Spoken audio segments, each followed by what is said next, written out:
जय यीशु की।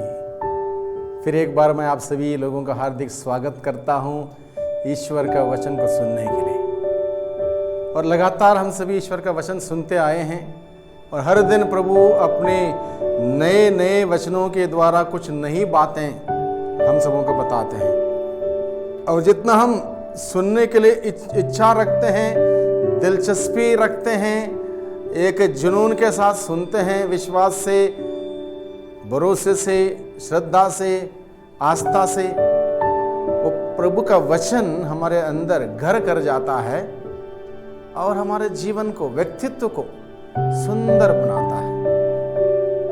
तो आज के दिन में और एक नया विषय लेकर आया हूं मैं, ताकि हम सबों का जीवन सुंदर हो, खुशहाली में हो, शांति से, प्रेम से भरा हुआ हो। तो शीर्षक है आज का वचन का, जीवन में सुख शांति के लिए क्या करना है। हमारे जीवन में सुख शांति बनाए रखने के लिए हमें क्या करना है। हर कोई व्यक्ति चाहता है हमारे जीवन में कोई दुख ना हो, कोई मुसीबत ना हो, कोई पीड़ा ना हो, कोई परेशानी ना हो, कोई ऐसी कोई नेगेटिव बात ना हो। हर कोई चाहता तो है, लेकिन चाहने से मिल जाएगा? नहीं मिलेगा। केवल चाहत से कुछ हासिल नहीं होता। चाहने के साथ हमें अगर सुख शांति चाहिए तो हमें उसके लिए मेहनत करना होगा। जैसे प्रभु का वचन स्वयं बताता है, अपने प्रति दूसरों से जैसा व्यवहार तुम चाहते हो, अपेक्षा करते हो, तुम वैसा दूसरों के साथ करो, तब तुमको वही मिलेगा। तो हमें हर बात के लिए प्रयास करना है, मेहनत करना है, परिश्रम करना है, तब हमें जो हमारा टारगेट है, जो हमारा एक लक्ष्य है, वहां तक हम पहुंच सकते हैं। अभी हमारा लक्ष्य क्या है? हमारे जीवन में सुख शांति रहे, हमारे जीवन में खुशहाली रहे, हमारे जीवन में प्यार मोहब्बत रहे, हमारे जीवन में सुख समृद्धि रहे, सब कुछ अच्छा रहे। यह है लक्ष्य। कैसे पहुंचेंगे इस लक्ष्य तक? इसको जानने के लिए मैं आपके सामने एक छोटा सा बाइबल का प्रसंग मैं आपके सामने रखना चाहता हूं। यह प्रसंग है स्रोत ग्रंथ अध्याय 34 पद संख्या 12, 13, 14, 15 और 16। इसमें ये बात लिखी है, जीवन में सुख शांति पाने के लिए क्या करना है। यहां पर लिखा है, पुत्रों आओ और मेरी बात सुनो। बच्चों, पुत्रों यानी कि बच्चों, आओ और मेरी बात सुनो। प्रभु कहता है, बच्चों आओ और मेरी बात सुनो। क्या सुनना है? मैं तुम्हें प्रभु पर श्रद्धा की शिक्षा दूंगा। प्रभु कहता है, प्रभु पर श्रद्धा रखने की शिक्षा मैं तुम्हें दूंगा। बच्चों को जरूरी है, हम सभी ईश्वर के बच्चे हैं और बच्चों को प्रभु पर श्रद्धा रखने की शिक्षा देनी है। और प्रभु पर श्रद्धा रखने की शिक्षा मिल जाएगी, बच्चे जान जाएंगे, मैं और आप इस बात को जान जाएंगे, समझ जाएंगे, प्रभु पर श्रद्धा रखना मेरे लिए जरूरी है, प्रभु पर श्रद्धा रखना हम सबों के लिए जरूरी है। और हम प्रभु पर श्रद्धा रखेंगे, प्रभु के प्रति वो भय, श्रद्धा भरी भय रखेंगे हमारे अंदर, हम भटकेंगे नहीं, हम भटकेंगे नहीं। आगे क्या लिखा है? तुम में कौन भरपूर जीवन, लंबी आयु और सुख शांति चाहता है? सवाल किया है। तुम में प्रभु हमें बुलाता अपने पास और बोलता है, आओ मैं तुम्हें प्रभु पर श्रद्धा की शिक्षा दूंगा। अब उसके बाद सवाल किया गया है, तुम में कौन अपने जीवन में भरपूर जीवन, भरपूर जीवन, फुलनेस ऑफ लाइफ कौन चाहता है? तुम में कौन चाहता है भरपूर जीवन? कौन चाहता है लंबी आयु और कौन चाहता सुख शांति? एक सवाल किया है। मैं समझता हूं हम में से हर व्यक्ति सुख शांति चाहता है, हम में से हर व्यक्ति लंबी आयु चाहता है, हम में से हर व्यक्ति भरपूर जीवन चाहता है। मैं समझता हूं बात स्पष्ट है। ये सवाल किया गया है प्रभु ने हमसे, क्या तुम भरपूर जीवन चाहते हो? क्या तुम लंबी आयु चाहते हो? क्या तुम सुख शांति चाहते हो?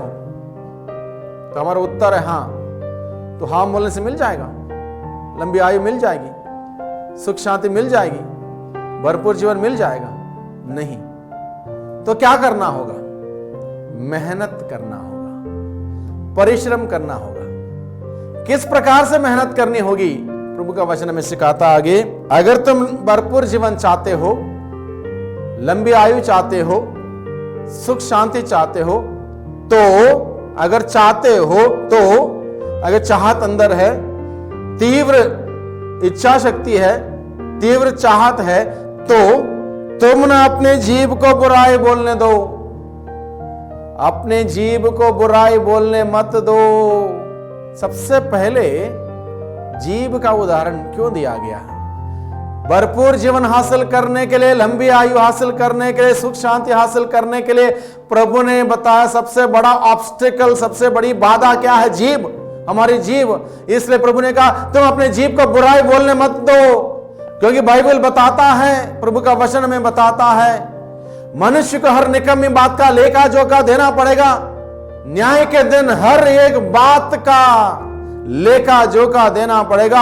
अगर मैंने किसी को बुरा कहा है, किसी को अभिशाप दिया है, किसी का नाम खराब किया है, किसी को बदनाम किया है, किसी के पीठ पीछे कहानी बनाई है, किसी का नाम खराब करने के लिए झूठी कहानियां फैलाई हैं, तो मुझे ईश्वर मुझसे सवाल करेगा, इस वजह से तुमने अपनी जीभ को गलत इस्तेमाल किया, दूसरों को तुम्हें बदनाम किया, दूसरों को तकलीफ दी, चोट पहुंचा, उनका नाम खराब किया, उन्हें उनके पीछे कहानी बनाई। प्रभु मुझसे लेखा लेगा। और जब मैं ऐसा काम करूंगा, मेरी जीभ को इस प्रकार से गलत तरीके से इस्तेमाल करूंगा, दूसरों को चोट पहुंचा के, दूसरों को दर्द देके, दूसरों का नाम खराब करके, क्या मैं सुख शांति पाऊं? सुख शांति पाऊंगा? लंबी आयु पाऊंगा? भरपूर जीवन पाऊंगा? कभी नहीं हो सकता। इसलिए सबसे पहले प्रभु बताता, अगर भरपूर जीवन चाहते हो, सुख शांति चाहते हो, लंबी आयु चाहते हो, तो अपने जीभ को बुराई ना बोलने दो, अपने जीभ को बहुत सोच समझ के इस्तेमाल करो। प्रभु ये कहता है मुझे और आपको, हम सबों को, अपनी जीभ को बुराई ना बोलने दो। बहुत बार क्या होता है, हम लोगों से इन्फ्लुएंस हो जाते हैं, लोगों से प्रभावित होते हैं। कई बार लोग बात करते हैं। एक बार मैं बाजार गया था, दो व्यापारियों की लड़ाई हो रही थी। इतने बुरे बुरे बुरे शब्द, इतने बुरे, तकलीफ बहुत हो रही थी सुन के। पूरी दुनिया देख रही और कुछ लोग एंजॉय भी कर रहे, हंस भी रही। यानी कि कुछ लोगों को तकलीफ नहीं होती। नेगेटिव शब्द इस्तेमाल करने से, नकारात्मक शब्द इस्तेमाल करने से कुछ लोगों को तकलीफ नहीं होती। और मैं सोच रहा था कितने बुरा बोला उस व्यक्ति ने, एक दूसरे के साथ एकदम कंपटीशन रख के, कितने अपशब्द, कितने बुरे, पूरे वातावरण को दूषित करने वाले ऐसे शब्द वो बोल रहे थे। तो मैं सोच रहा था, अगर ये व्यक्ति को ईश्वर ने बोलने का वरदान नहीं दिया होता, इतना पाप नहीं करता है। उसने सोचा होगा मुझे गुस्सा आया, मैंने सारे गुस्सा उतार दिया, ठीक है। वो शब्द, जो नकारात्मक शब्द उसके मुंह से निकले, पूरे वातावरण को दूषित करते हैं। वहां पर जितने भी लोग थे उन सबों को प्रभावित करते हैं। नेगेटिव एनर्जी पैदा होती है वहां पर, यानी कि अशांति फैल गई सब जगह पर। यह अशांति केवल उस दो लोगों के बीच में नहीं है, इस बात को हम समझें। दो लोगों के बीच लड़ाई हुई, अपशब्द इस्तेमाल हुए, खूब अपशब्द बोले, और ये अपशब्द बोलने से उनकी शांति तो भंग थी, पूरे एरिया की, इलाके की शांति भंग हुई। प्रभु की शांति हर जगह है, और ऐसे नेगेटिव एनर्जी आएगी अपशब्द के द्वारा, गाली गलौज के द्वारा, अश्लील बातों को बोलने से ये सारा वातावरण प्रदूषित होता है। वहां रहने वाले सभी लोगों का सुख चैन खत्म। ऐसे प्रदूषण में रहेंगे क्या लंबी आयु मिलेगी? ऐसे वातावरण में हम लोग जीते आज के दिन में भाइयों बहनों, बड़ी दुख की बात है। हर कोई व्यक्ति गलत शब्द, गलत बातें, अश्लील बातें बोलने में आनंद लेते हैं। मैंने बच्चों तक सुना है। इसलिए प्रभु कहता है, सबसे पहले प्रभु कहता है, अगर तुम लंबी आयु चाहते हो, सुख शांति चाहते हो, भरपूर जीवन चाहते हो, अपने जीभ को नियंत्रण में रखो। बुराई ना बोलने दो अपने जीभ को किसी भी प्रकार से। अपने जीव को अच्छी बात बोलने से, प्रभु की तारीफ करने के लिए इस्तेमाल करो। खुशहाली आएगी, शांति आएगी, आनंद आएगा, भरपूर जीवन आएगा। इसलिए प्रभु ने कहा सबसे पहले शर्त यह है, अगर तुम अपने जीवन में भरपूर जीवन चाहते हो, लंबी आयु चाहते हो, सुख शांति चाहते हो, अपने जीव को बुराई ना बोलने दो। याकूब का पत्र अध्याय 3-5 से आगे अगर हम पढ़ेंगे, वहां पर लिखा है जीव के बारे में। वहां पर याकूब लिखता है जीव शरीर का छोटा सा अंग है, और इस छोटे से अंग को अगर हम नियंत्रण में ना रखें, वो छोटा सा अंग इस प्रकार से हमारे पूरे शरीर को दूषित कर सकता है। और उसकी तुलना इस प्रकार से बताई गई वहां पर, एक छोटी सी माचिस की तिल्ली, जिस प्रकार से वो छोटी सी माचिस की तिल्ली बहुत बड़े विस्तार जंगल को आग लगा के, जला के, भस्म करके, राख करके खत्म कर सकती है, उसी प्रकार से अगर मैं अपने इस जीव को, जो शरीर का छोटा सा अंग है, इसको हम वश में नहीं रखूंगा, कंट्रोल में नहीं रखूंगा, ये जीव क्या करेगी? ये जीव मुझे पूरे शरीर को दूषित कर सकती है। इसलिए भाइयों बहनों, हम सभी इस बात पर ध्यान दें। मैं अपने जीव को किस प्रकार से इस्तेमाल करता हूं, सुबह से शाम तक किस प्रकार की बातों को मैं बोलता हूं, इन सभी बातों पर हम नियंत्रण रखें, ध्यान रखें, जीव को बुराई ना बोलने दें। प्रभु का वचन कहता है किसी भी प्रकार से जीव हम गलत तरीके से इस्तेमाल ना करें। याद करें, जब गलत इस्तेमाल करते हो जीव को, याद करें उन तमाम लोगों को, लाखों लोगों को जो बोल नहीं सकते, जो बोलना चाहते, अपने विचार प्रकट करना चाहते हैं, अपने दर्द बताना चाहते हैं, अपनी भावनाएं व्यक्त करना चाहते हैं, वो बोल नहीं सकते। उन लोगों को याद कीजिए जो बोलने के लिए तरसते हैं। हम ईश्वर ने वरदान दिया बोलने के लिए, क्या हम जीव को ऐसे इस्तेमाल करें? नहीं। इसलिए प्रभु का वचन कहता है जीव को बुराई ना बोलने दो, झूठ ना बोलने दो, दूसरों को दर्द देने वाली, चोट पहुंचाने वाली बातें ना बोलने दो, दूसरों को तकलीफ देने वाली बात ना बोलने दो, अपने जीव को बुराई ना बोलने दो। प्रभु का वचन कहता है अगर तुम भरपूर जीवन चाहते हो, सुख शांति चाहते हो और लंबी आयु चाहते हो, तो जीव को कंट्रोल में रखो।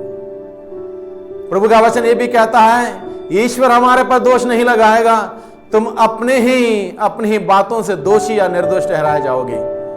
अंतिम दिन, न्याय के दिन, जहां मनुष्य को हर निकम्मी बात का लेखा जोखा देना पड़ेगा, उस दिन तुम अपनी ही बातों से दोषी या निर्दोष ठहराए जाओगे। यानी कि हमारे पर दोष कौन लगा रहा? हम खुद ही लगा रहे हैं। अगर हम अपने जीव को कंट्रोल में नहीं रखा, ध्यान नियंत्रण में नहीं रखा, हर प्रकार से गलत तरीके से इस्तेमाल किया, तो हम दोष अपने ऊपर लगा रहे हैं। आज के दिन में लगता होगा मैंने उसके XYZ एक व्यक्ति की पीठ पीछे कहानी बनाई, उसकी फैलाई और उसका नाम करा हुआ, हमने ताली बजाया अंदर बैठ के, कुछ नहीं हुआ, उसका कुछ नहीं बिगड़ा। बिगड़ता हमारा स्वयं का जीवन बिगड़ता है, आशीष खत्म हो जाती है। क्या प्रभु प्रसन्न होगा ऐसी बातों से? मैं उसकी बुराई कर रहा हूं, इसकी बुराई कर रहा हूं, उसकी चुगली कर रहा हूं, इसके और कुछ कर रहा हूं, इसको मनोबल गिरा रहा हूं, इसका नाम खराब कर रहा हूं। क्या ईश्वर जिसने उसको बनाया, जिसने मुझे बनाया, मैंने उसको तकलीफ दी, क्या ईश्वर मेरे व्यवहार से खुश होगा? नहीं होगा। ईश्वर को दर्द होता है अपनी संतान को तकलीफ देने से। अगर मैं और किसी को तकलीफ दूंगा, ईश्वर को दर्द होता है, क्योंकि ईश्वर हम सबों से प्यार करता है भाइयों बहनों, बेहद प्यार करता है।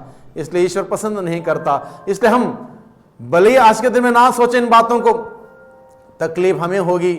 न्याय के दिन जब हमारी हर निकम्मी बात का लेखा जोखा देना पड़ेगा, उस दिन बाइबल हमें बताता, प्रभु का वचन बताता, उस दिन हम अपनी बातों से दोषी या निर्दोष ठहराए जाओगे। अगर हमें प्रभु के सामने, प्रभु की दृष्टि में निर्दोष रहना है, जीव को नियंत्रण में रखने के लिए, जीव को बुराई ना बोलने तो प्रभु का वचन कहता है। दूसरी बात प्रभु का वचन बताता है, और ना अपने होंठों को कपटपूर्ण बातें, और ना अपने होंठों को कपटपूर्ण बातें, ढींग मारना, बड़ाई करना, अपनी ही बड़ाई करना, वाह करना, ताली बजवाना, अरे मैंने वो कर दिया, मैंने ये कर दिया, मैंने वैसा कर दिया, ऐसा कर दिया। कहां से कर दिया? जब प्रभु ने नहीं दिया है तो कुछ नहीं कर सकते हो। बुद्धि, शक्ति, ज्ञान, विवेक, प्रज्ञा प्रभु ने दिया, सोचना समझने की शक्ति प्रभु ने दिया, बोलने का वरदान प्रभु ने दिया, देखने का वरदान प्रभु ने दिया, सुनने का वरदान प्रभु ने दिया, सब कुछ प्रभु ने दिया। तुम्हारा क्या है? हमारा कुछ नहीं है। हम किस बात का घमंड करें, किस बात का अहंकार हम बताएं? हम शून्य हैं, कुछ नहीं है उस ईश्वर के बगैर। वो ईश्वर है तब हम हैं। इसलिए हम कपटपूर्ण बातों से दूर रहें। प्रभु का वचन कहता है भरपूर जीवन चाहते हो, लंबी आयु चाहते हो, सुख शांति चाहते हो, सबसे पहले जीभ को बुराई ना बोलने दो। दूसरी बात, कपटपूर्ण बातें ना हो हमारे होंठों के द्वारा, किसी प्रकार का कपट, दिखावा, बाहरी आडंबर। जो शास्त्री फरीसी ऐसा किया करते थे, कपटी जीवन था उनका, दिखावे का जीवन था, बाहरी आडंबर का जीवन था। प्रभु ने कहा, धिक्कार तुम लोगों शास्त्री फरीसियों, तुम बाहर से तो सुंदर लगते हो, पुती हुई कब्र के भांति, लेकिन तुम्हारे अंदर विचार तुम्हारा ठीक नहीं है, भावनाएं ठीक नहीं है, तुम्हारा सोच ठीक नहीं है, धारणाएं ठीक नहीं है। तुम उंगली उठाते दूसरों के ऊपर, कौन कहां गलती करता है वहां पर पकड़ने के ताक में रहते हो। धिक्कार तुम लोगों को। अगर मेरा स्वभाव ऐसा होगा, मेरा व्यवहार ऐसा होगा, मेरा आचरण ऐसा होगा, मैं दूसरों पर उंगली उठाऊंगा, 1.5 घंटे प्रार्थना करूंगा, 2 घंटे प्रार्थना करूंगा, बाइबल पढ़ूंगा, माला विनती करूंगा, उसके बाद किसी के ऊपर उंगली उठाना हो मौका नहीं चूकूंगा, किसी को नीचे गिराना हो मौका नहीं छोड़ूंगा, क्या फायदा उस प्रार्थना का? कोई फायदा नहीं। प्रभु कहता है ऐसी प्रार्थना कपटी लोग करते हैं, दिखावे के लिए, बाहरी ढोंग, बाहरी आडंबर। ऐसे लोग स्वर्ग राज्य प्रवेश नहीं करेंगे। प्रभु का वचन कहता है, मत्ती का सुसमाचार अध्याय 5:20 में प्रभु का वचन कहता है, यदि तुम्हारी धार्मिकता शास्त्रीय और फरीसियों की धार्मिकता से गहरी नहीं हुई तो तुम स्वर्ग राज्य में प्रवेश नहीं कर सकते हो। यदि तुम्हारी धार्मिकता यानी कि मेरी धार्मिकता शास्त्रीय फरीसियों की धार्मिकता से गहरी नहीं हुई तो तुम स्वर्ग राज्य प्रवेश नहीं कर सकते। यानी कि शास्त्री फरीसियों की धार्मिकता कैसी थी? दिखावे की, आडंबर की, कपटी धार्मिकता। इसलिए प्रभु कहता है ऐसी कपट रखने वाला, कपटी जीवन जीने वाला व्यक्ति सुख शांति पाएगा नहीं, लंबी आयु नहीं पाएगा, भरपूर जीवन नहीं पाएगा। भरपूर जीवन चाहते हो? प्रभु कहता है तुम अपने जीभ को बुराई नाम बोलने दो, तुम अपने होंठों से कपटपूर्ण बातें मत निकालो, कभी भी सच्चाई बोलो, ईमानदारी सच्चाई प्रकट करो, सच्चाई घोषित करो। प्रभु का वचन कहता आगे क्या कहता है? बुराई से दूर रहो और भलाई करो, बुराई से दूर रहो और भलाई करो और शांति के मार्ग पर बढ़ते रहो।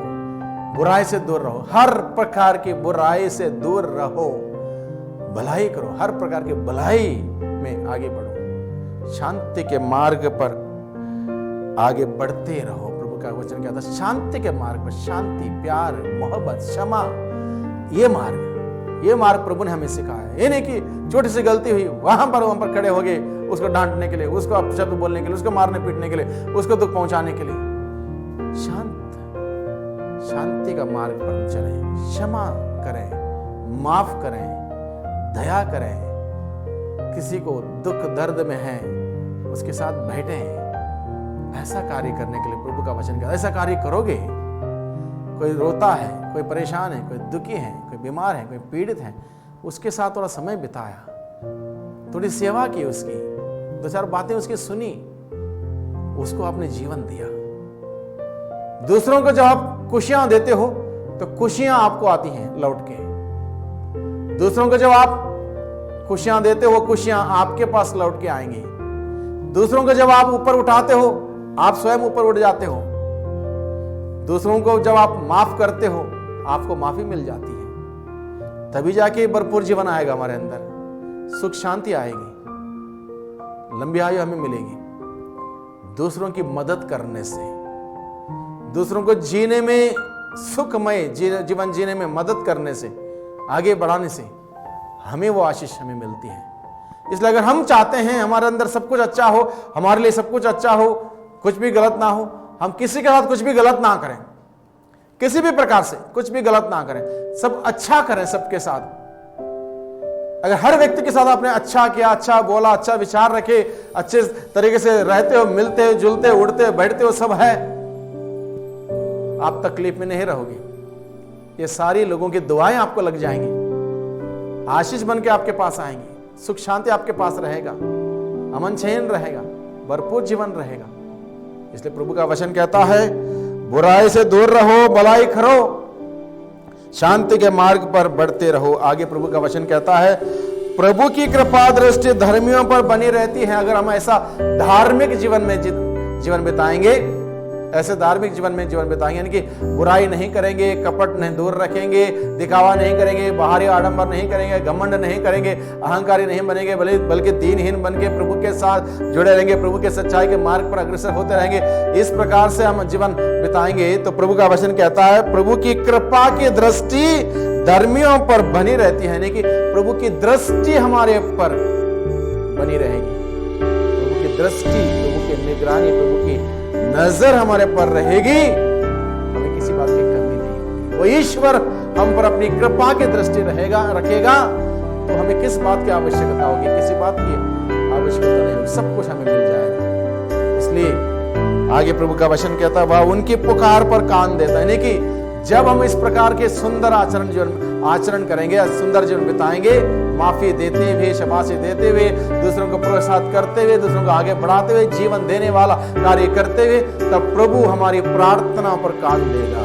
अगर हम दूसरों की बुराई करते रहेंगे, चुगली करते रहेंगे, उसका नाम खराब करते रहेंगे, क्या प्रभु तुम्हारी बात सुनेगा? नहीं सुनेगा। जब प्रभु हमारी पुकार नहीं सुनेगा, प्रार्थना नहीं सुनेगा, सुख शांति नहीं आएगी, लंबी आयु नहीं आएगी, भरपूर जीवन नहीं आएगा। तो बहुत सुंदर तौर तरीका प्रभु ने आज के दिन में इस वचन के द्वारा हम सबको बताया है। अगर तुम भरपूर जीवन चाहते हो, सुख शांति चाहते हो, लंबी आयु चाहते हो, क्या करना है? बहुत सिंपल बात हमें बताई है, जीभ को बुराई ना बोलने दो, होंठों से कपटपूर्ण बातें ना निकले, बुराई से दूर रहो, भलाई करो, शांति के मार्ग पर आगे बढ़ते रहो। और प्रभु धर्मियों के साथ अपनी कृपा दृष्टि बनाए रखता है, और धर्मियों की प्रार्थना प्रभु सुनेगा, कान देगा। जब प्रभु सुनेगा, कान देगा, सब कुछ संभव है, भरपूर जीवन आएगा, सुख शांति आएगी, लंबी आयु आएगी। आइए हम इस वक्त प्रार्थना करें। भाइयों बहनों, प्रभु का वचन हमने सुना, सबसे पहले हम प्रभु से प्रार्थना करें, प्यारे प्रभु जी हमारे जीव को शुद्ध कीजिए, आपके पवित्र शक्तिशाली सामर्थ्यवान लहू से हमारे जीव को शुद्ध कीजिए। जो भी बुराई हमने की है, या जो भी कपटपूर्ण बातें की हैं, हमारे होंठों को, हमारे जीव को शुद्ध कीजिए अपने लहू के द्वारा। हमें आपके वचन को ग्रहण करने के लिए, वचन को सुनाने के लिए, आपकी तारीफ करने के लिए हमें सिखाइए। दूसरों की बुराई करने की आदत है, पीठ पीछे बातें करने की आदत है, उस आदत से हमें छुटकारा दीजिए प्यारे प्रभु जी। वो बंधन खोल दीजिए आज के दिन में, ताकि प्रभु हम आपकी दृष्टि में उचित आचरण करें, अपने जीव को आपकी महिमा के लिए इस्तेमाल करने वाले बन सके। प्यारे प्रभु जी, हर प्रकार के कपट हमारा जीवन से दूर हो रहे, और हम सभी बुराई से दूर रहते हुए भलाई के मार्ग पर अग्रसर होने वाले बन सके। हम सबको सिखाइए, शक्ति सामर्थ्य प्रदान कीजिए। दुआ करते हैं उद्धारकर्ता यीशु मसीह के नाम से, आमीन। पिता और पुत्र और पवित्र आत्मा के नाम।